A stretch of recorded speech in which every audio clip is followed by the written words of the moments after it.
আসসালামু আলাইকুম ওয়া রাহমাতুল্লাহি ওয়া বারাকাতুহু। আশা করি আপনারা ভালো আছেন। আমিও আলহামদুলিল্লাহ ভালো আছি। ওয়েলকাম করছি আমার আজকের ব্লগে। তো এই জামাটা দেখতে পাচ্ছেন, এই জামাটা হচ্ছে দেশ থেকে কেনা হয়েছিল।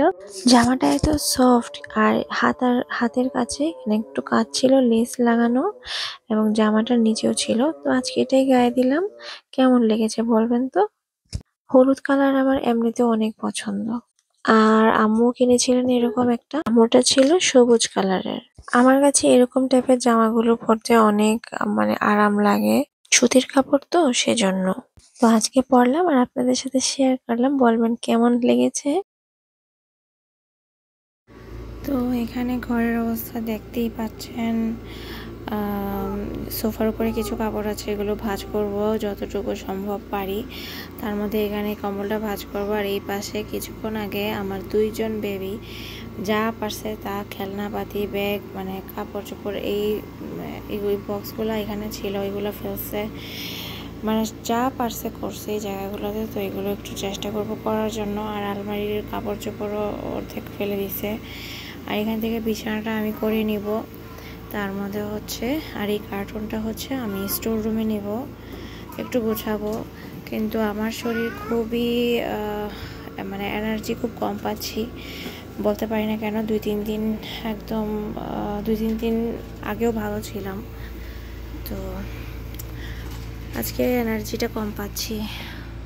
দেখি কতটুকু করতে পারি। আর আমার পায়ের নিচের পাশটা এই সাইডটা ব্যথা, বুঝতেছি না কেন। তো আমার বেবি দিচ্ছে পানি খাবে। দাঁড়াও দাঁড়াও দাঁড়াও, পানি দিচ্ছি। তো আমি এখানে একটা কেক বানিয়ে নিয়েছি, বানানা কেক। তো এটার উপরে আমি একটু নিজের মতো করে ডেকোরেশন করে নিয়েছি। উপর থেকে আঙ্গুর দিয়েছি, আর হচ্ছে একটু করে পেস্তা বাদাম দিয়েছি, আর এখানে অল্প অল্প একটু দিয়েছি আঙ্গুর। তো যতটুকু পেরেছি। তো আমি ঘর গুছিয়ে কেক বানিয়ে, তো এখানে ভাবলাম যে একটু কয়েকটা গাজর ছিল ফ্রিজে, অনেকদিন ধরেই পড়ে আছে। তো ভাবলাম যে গাজর দিয়ে কি করা যায়। তো গাজরগুলো আমি এখানে ধুয়ে ছুলে নিচ্ছি। প্রথমে ভেবেছিলাম যে গাজরের হালুয়া বানাবো, তারপরে প্ল্যান চেঞ্জ হলো। তারপরে ভাবলাম যে না, মাকরোনা বানিয়ে নিই, সবাই খাবে পেট ভরে। আর সন্ধ্যার সময় তো একটু খিদার লেগেছে সবার। তো ভাবলাম যে আমি এখানে গাজরগুলো কেটে সুন্দর করে, এখানে মাকরোনাও সিদ্ধ দিয়ে নিয়েছি। এগুলোকে এখানে স্প্যাগেটি বলে, মাকরোনা বলে, অনেক কিছু বলে। আমি এগুলোকে ভালো মতো সেদ্ধ করে আমি ছাঁকনিতে পানিটা ঝরাই নিচ্ছি। আর তার মধ্যে এই যে গাজরগুলো হয়ে গেছে, এখন গাজরগুলো আমি কেটে নিচ্ছি। গাজরগুলো ছুলে নেওয়ার পর আর কি কেটে নিচ্ছি।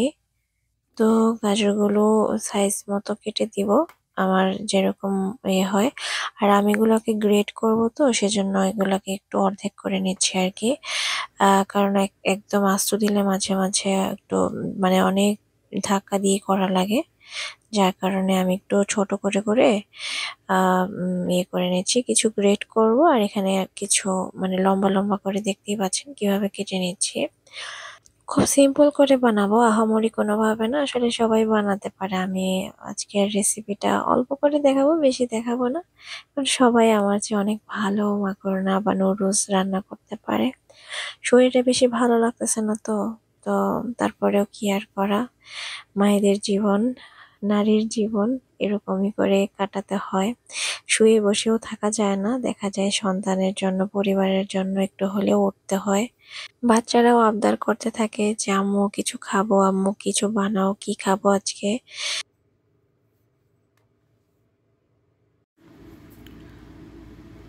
আমার ভাই মিষ্টি দিয়ে গেছে, কালো জাম খাচ্ছি।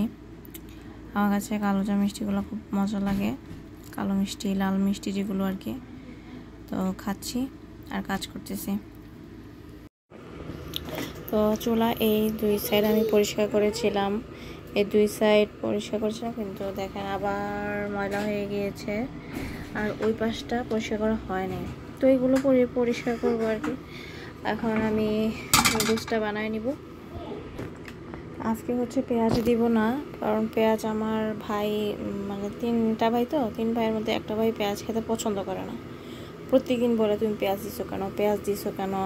তো আজকে পেঁয়াজ ছাড়া রান্না করবো। তো এই যে সয়া সস বের করছি, আর হচ্ছে এই হট সস, এটা চিলি সস আর কি, আর হচ্ছে টমেটো সস। এখানে অল্প করে তেল দিয়ে গাজর দিয়ে দিয়েছি, পরে একটু মানে ভেজে নিব আর কি। ক্যাপসিকাম ছিল কিন্তু ক্যাপসিকাম আজকে আর কাটি নাই। আমার বাবুটা বেশি কান্না করতেছে, ওকেও দেখতে হচ্ছে। তো তাড়াহুড়ার মধ্যে শুধু আপাতত গাজর দিছি, আর কিছু মশলা অ্যাড করব। তো এটা কি মশলা? ম্যাগি মশলা, কিন্তু হলুদ কালারের আর কি। তো এখানে আছে হচ্ছে বাসাল নাশে, মানে পেঁয়াজের কি যেন, রসুন আছে, তারপরে আদা আছে, আর জিরার গুঁড়া আছে। তো একসাথে মিক্স আর কি। তো এটা দিয়ে দিব এখন, বিসমিল্লাহ। অল্প করে দিব। এখানেও সেম, কিন্তু এখানে দু একটা জিনিস বাড়তি আছে, তো এটাও দিয়ে দিচ্ছি একটু করে। হয়েছে, তো একটু নাড়াই নিব। আদা রসুন পেঁয়াজ কিচ্ছু দিইনি আজকে, একদম কেমন হয় বলতে পারি না। একটু করে লবণ দিব, মশলাগুলোতে একটু লবণ ছিল, তো একটু করে লবণ হয়েছে। একদম এখন মিক্স করে নিব। একটু ব্ল্যাক পেপার নিয়ে নিচ্ছি,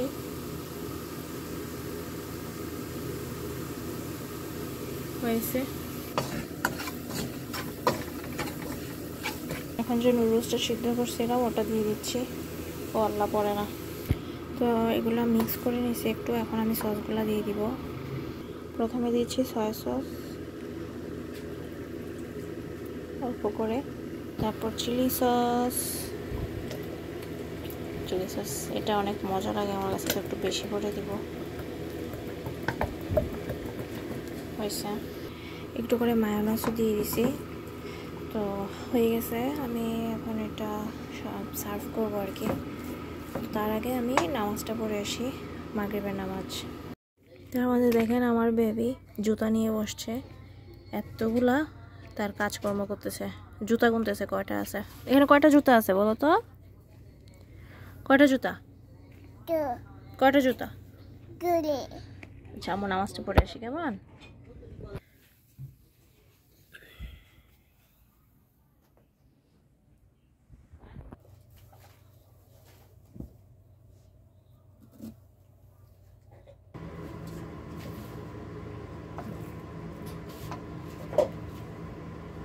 তো মাকারোনা হয়ে গিয়েছে, নুডলস আর কি। তো আমি সবাইকে সার্ভ করে দিচ্ছি। আমার বাবা মা আছেন, ভাইরা আছে, বাবুরা আছে, আমি, আমরা সবাই মিলে খাবো।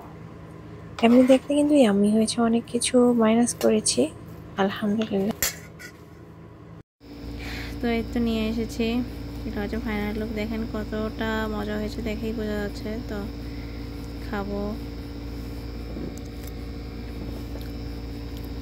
মজা হয়েছে একদম। পেঁয়াজ আদা রসুন ছাড়া বানিয়েছি।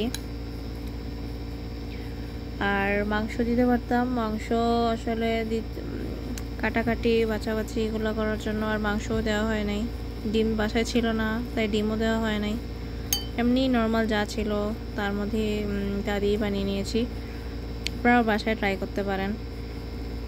এরপর অনেকক্ষণ রেস্ট নিলাম, আর রাতের খাবার সবাই খাচ্ছে। এখানে আমরা সবাই বসছি। এখানে মুরগির মাংস রান্না হয়েছে, আর এই যে আমার হাজবেন্ড ভাত খাচ্ছে। তো এখানে লাউ চিংড়ি মাছ দিয়ে নাইল্লা পাতা, ময়মনসিংহের নাইল্লা পাতা খুবই বিখ্যাত। আর নাইল্লা পাতা, তারপর চিংড়ি মাছ ভুনা, মুরগির মাংস। তো এগুলোই হচ্ছে আমাদের আজকের রাতের মেনু।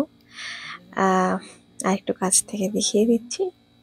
এই যেটা হচ্ছে নাইল্লা পাতা। আমার হাজবেন্ডের আবার নাইল্লা পাতাটা খুবই পছন্দ, মানে সবই পছন্দ করে, এটা বেশি তার ভালো লাগে। তো সে আজকে মালয়েশিয়া চলে যাচ্ছে। তো বলতেছি যে বেশি বেশি খান, খেয়ে রেডি হতে হবে। আজকে না, সরি, আগামীকাল যাবে। রাতের খাওয়া শেষ। তো আমি ওই তো মায়েদের জীবন, বাচ্চা কাচ্চা খাওয়া দাওয়া শেষ করে বাচ্চা কাচ্চাকে নিয়ে ঘুম পাড়ানোর বেলা। তো আমি আমার ছোট বেবিকে ঘুম পাড়াচ্ছি, এই দোলনাটাতে ঘুম পাড়াই। এটা ছাড়া আমি একদম অচল, কারণ কোলে নিয়ে ঘুম পাড়ানো যায় না, আর শোয়াইলেও অনেকক্ষণ পর ঘুমায়। আর আমি এত টায়ার্ড হওয়ার পরে আমার এত কিছু এনার্জি আর হয় না, সেক্ষেত্রে আমি দোলনাটার মধ্যে শোয়াই দিই। তো এটা দিয়ে সে একদম ঘুমায় যায় মাশাল্লাহ। আজকের ব্লগটি কেমন লেগেছে অবশ্যই জানাবেন। আসসালামু আলাইকুম।